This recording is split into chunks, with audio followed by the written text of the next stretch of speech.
Hi guys, thank you for joining me and welcome to Daliso Sports Show. Let's have a look at the fixtures that are coming up this weekend. The first game we'll be looking at is Brentford versus Manchester United, which is early game on Saturday. So Brentford, Manchester United, it sounds like it's going to be an interesting game. You know, Brentford are a pretty decent Premier League team now. They've been doing their business for the last few seasons and they are pretty consistent. Let me have a look at their head-to-head. Let's see what happened last season. So last season, Brentford beat Manchester United in Brentford at 4-3. Then Manchester United beat them at Old Trafford 2-1. And then the previous season, it was a draw in Brentford and the Manchester United win at Old Trafford. So it's one of those things, you know, odds on Brentford to beat Manchester United or a draw, considering their previous recent history.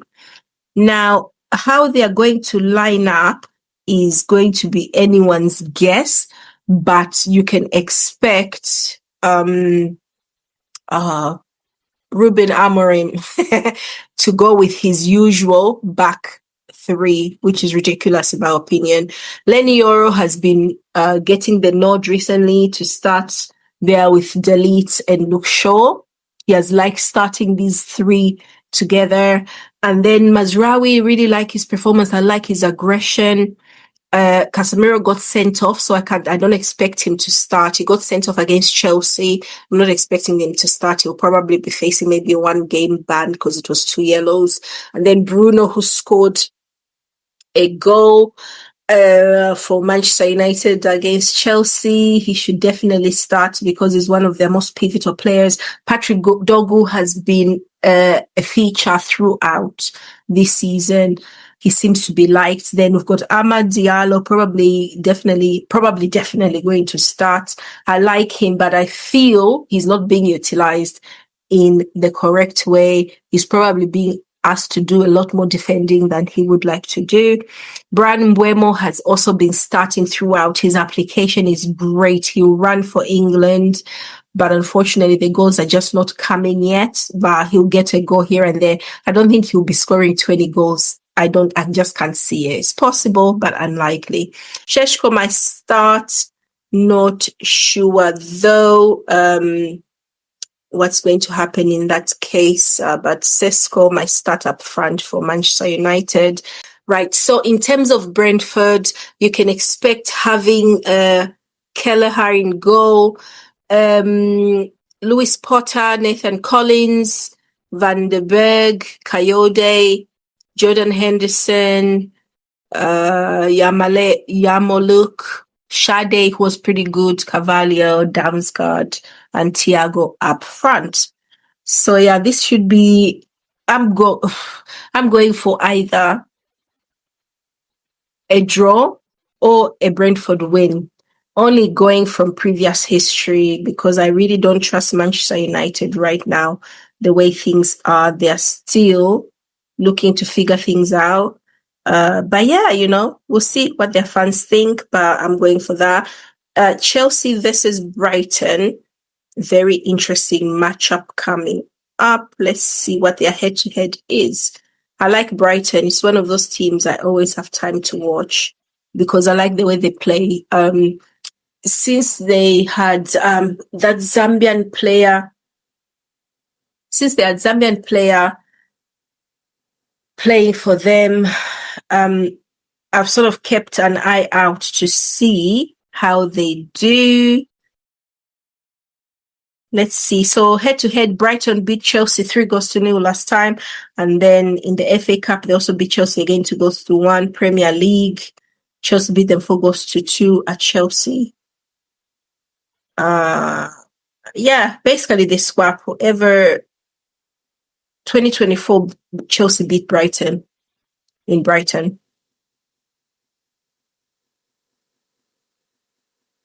That is their head-to-head. So yeah, I think I'm going for a Chelsea win. in this match, definitely. Let's have a look at their predicted lineup.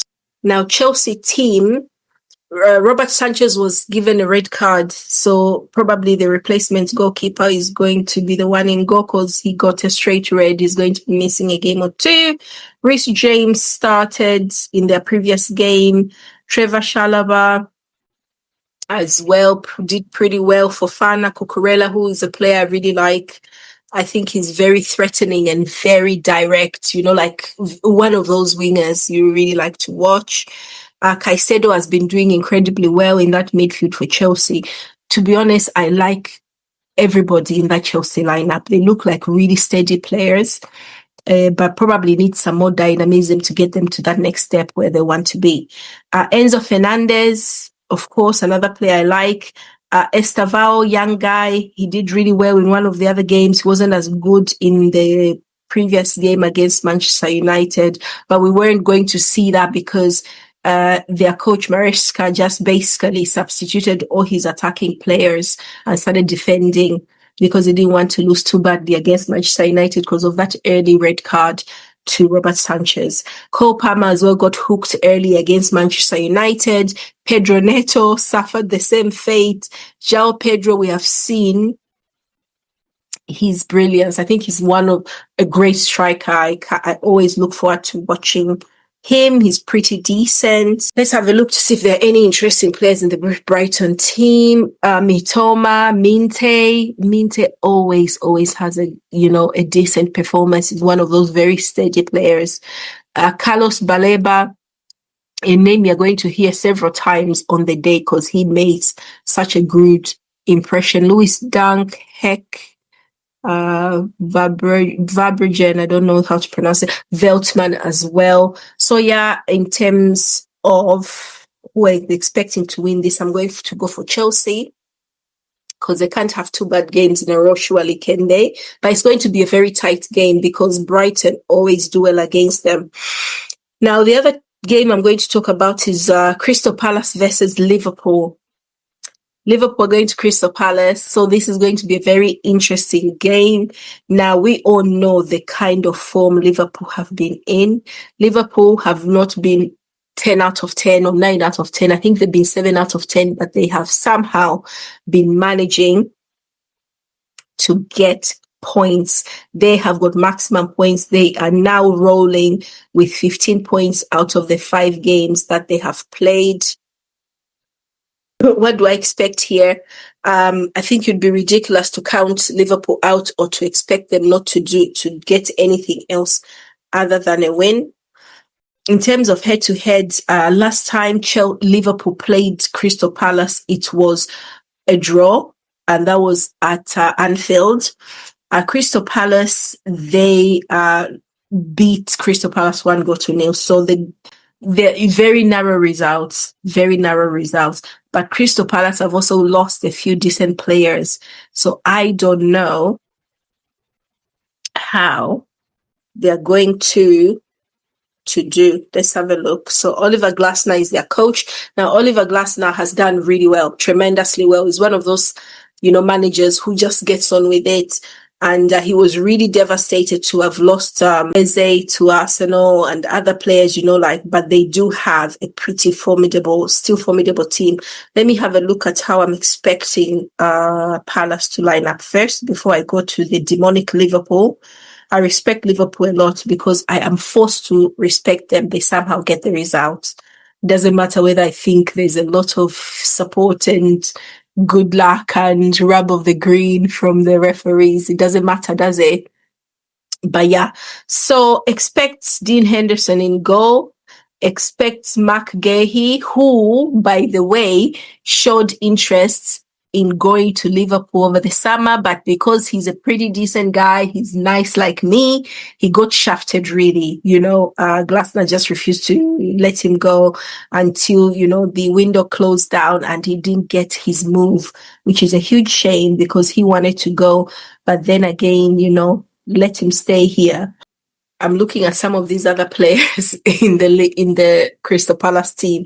I'm not recognizing many names, like many impressive names. Of course, you got Mateta, Will Hughes, Adam Wharton, Kamada. I've seen him play. He's not bad. Jeremy Pino, Daniel Munoz. Ooh, he's pretty good. But I remember him getting a red card in one of the games I saw him play last season. I'm not sure. I'm going to hope for Crystal Palace to win for obvious reasons. Arsenal have lost a lot of ground and we need to catch up, and we really need to, start sending some negative vibes towards Liverpool. I'm going to start on Saturday. Liverpool, what do we expect them to line up as? Alisson in goal. I saw Alisson at the Ballon d'Or looking very snazzy and handsome. So he's going to be in goal, probably trying to, continue his good performances. Corner Bradley maybe on that right back. Who else can go in that right back for Liverpool? Who else have I seen? Have I seen Harvey Elliott there? I've seen a few people there. Konate, Ibrahim Konate has been fundamental, has been maintaining the security. Has been maintaining the defensive security for Liverpool in that back four with Virgil van Dijk. Those two have managed. Now, they're not as solid. They're not as solid because several times they do get lucky. Arsenal managed to harass them a little bit, and I've seen games where they have been split apart. So it can happen, but of course, Virgil van Dijk, probably the best centre-back in the world right now. I think he got number 28 in the Ballon d'Or. Everyone is like, oh! The Ballon d'Or is a popularity contest, so calm down. Sometimes people who are just not pretty, you don't make the news every day for the right reasons or for the wrong reasons. No one remembers to vote for you. It's not because you're bad. It's just because you're not going to win it. So, yeah. Kerkez has had a hit and miss start to his Liverpool career. He might start there. Then Gravenberch in that defensive midfield role, incredible. He's been absolutely sensational. I love the way he's built. He's got this strong body. He's incredible. I can't believe how good he is. Alex McAllister, former Brighton player. He won the World Cup with Argentina. This guy, great player. I don't remember. Did he finish number 18 or number 12 in the Ballon d'Or? But he is an incredible player as well. He's been doing a great job for Liverpool. I always have him. Even when I'm hating, I always have him in there as one of their main players. Mo Salah, unfortunately, finished fourth in the Ballon d'Or this week, but he is one of the most amazing wingers in the world. African Player of the Year at some point. But yeah, Mo Salah lost out in the Ballon d'Or. I thought he would come at least top 3, but he was just outside that. He's definitely going to start. It's crazy. I don't think they've got anyone else who can do what he does for Liverpool, but his contributions are incredible. Szoboszlai has been amazing this season. Very good. He scored that screamer against Arsenal. His contributions are great. Cody Gakpo as well looks really solid this season. The games I've seen him in, he has looked really good. Hugo Ekitike, sensational. Absolutely brilliant. I really, really like Ekitike. He has got an eye for goal.